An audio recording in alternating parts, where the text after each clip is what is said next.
بسم الله الرحمن الرحيم. الحمد لله وحده والصلاة والسلام على من لا نبي بعده ثم ما بعد. السلام عليكم ورحمة الله وبركاته.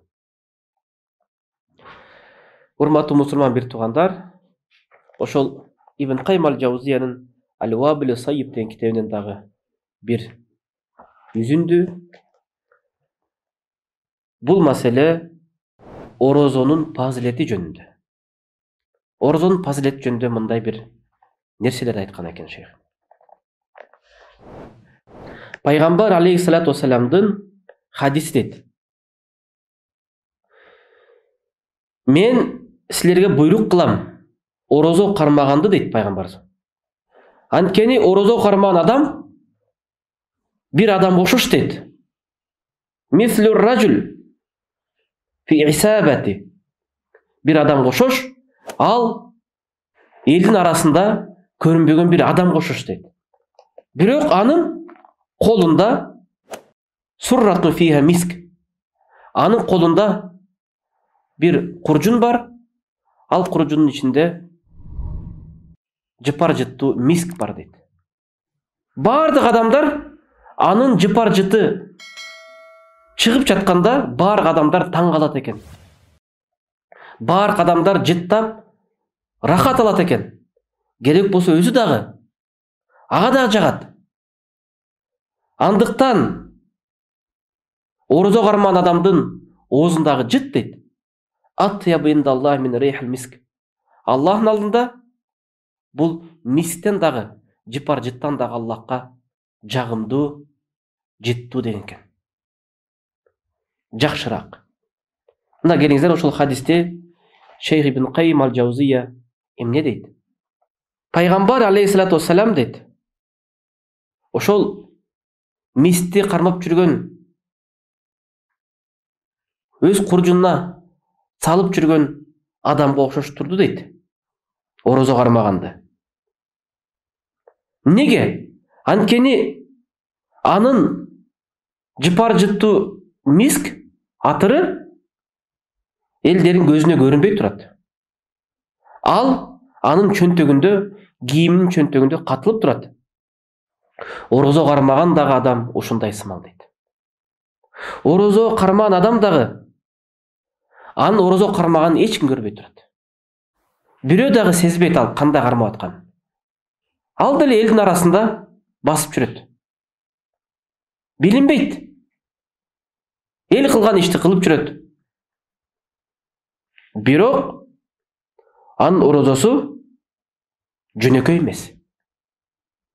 Анын орозосу дене мүчөлөрүнүн бардыгы күнөөлөрдөн оолак. Тили жалган менен жаман сөздөрдөн жана бош сөздөрдөн алыс. Анын курсагы тамак аш менен суусундуктардан алыс. Анын уяттуу мүчөсү жаман иштерден тыйылган. Эгерде ал сүйлөй турган болсо дейт: "Уин такаллама лам ятакаллам бима яжраху саумаху." Анын орозосу бузулбай турган сөздөрдү тандап, багып жүргөн сөздөрүн колдонот. "Уин фаала лам яфал ма юфсиду саумаху." Эгерде бир иш кыла турган болсо, бир амал жасай турган болсо, орозосу бузбай турган амалдар жасайт дейт. "Фаяхруджу калаамуху куллуху нафиан салихан." Анын бардык сөздөрү пайдалуу, жакшы, оңдой турган сөздөр. "Вакадалика амалуху." Анын амалдары да ошондой дейт. Мына бул адамдын сөздөрү, амалдары жыпар жыттын деңгээлинде дейт.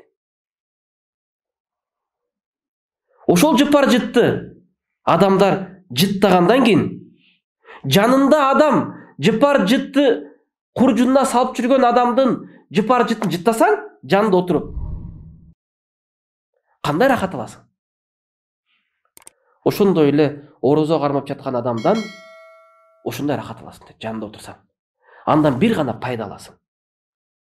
Андан бир гана жакшылыктарды өзүңө таандык кыласың. Анткени ал жалган сөздөн, бош сөздөн, күнөө иштерден, адилетсиздиктерден оолаган. Анткени пайгамбар алейхиссалам айткан дейт: "Мен лам яда каула зур вал амала бихи вал жаhl, фалейса лиллахи хажа ан яда таамаху ва шарабаху." Пайгамбар хадисинде ким бош сөздү, бош амалды, жалган сөздү, надандыкты таштабаса, анын кармап жаткан орозосу, Аллах мында орозосуна муктаж эмес. Ал жөн эле ачка болуп жатат. Жөн эле тамак аштан, суусундуктардан ал өзүн токтоп жатат дейт. А башка хадисте ал жөн эле орозо мындай бузук иш кылып, туура эмес иш кылып, бирок орозо кармап жүрсө, анын үлүшү бир гана ачка болгондугу жана чаңкагандыгы дейт пайгамбар хадисинде. Андыктан шейх айтат, өтө маанилүү сөз бул жерде, караңыздар. Фасаумуху ва сауму жаварих анил а'tham. Чыныгы орозо дейт. Бул дене мүчөлөрү орозо кармаш керек дейт, күнөөлөрдөн.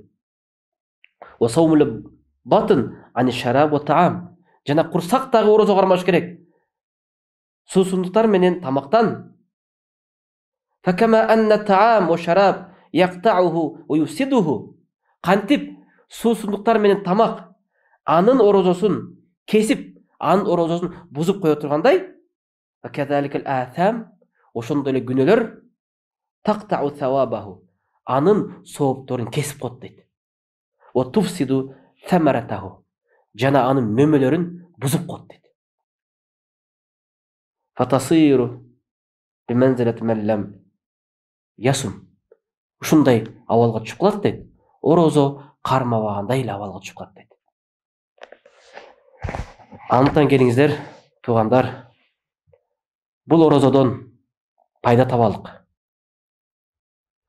Орозо кармап жаткан адам элдин арасында ал көрүнбөйт экен. Ал билинбейт. Кантип мис көтөрүп жүргөн, атыр жыттуу атырларды куржунуна салып алып көтөрүп жүргөн адам кошушат экен. Бирок аны жыттаганда, жытынан бирок көргөн жок да мискен. Бирок жыттагандан кийин бардыгы пайда табат, рахат алгандай. Мына ошондой эле орозо кармаган адам, чыныгы орозо кармаган адамдын жанында отуруп калсаң, андан бир гана пайда таап кетесиң.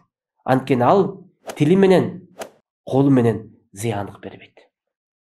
Пайгамбарыбыз айткан: "Ал муслиму ман салима ал муслимуна мин лисанихи ва ядихи." Чыныгы мусулман мусулмандарга тили менен, колу менен сак саламатта калтыргандыгы дейт. Келиңиздер, орозодо өзгөчө. Мусулмандарга биздин тилибизден, биздин колубуздан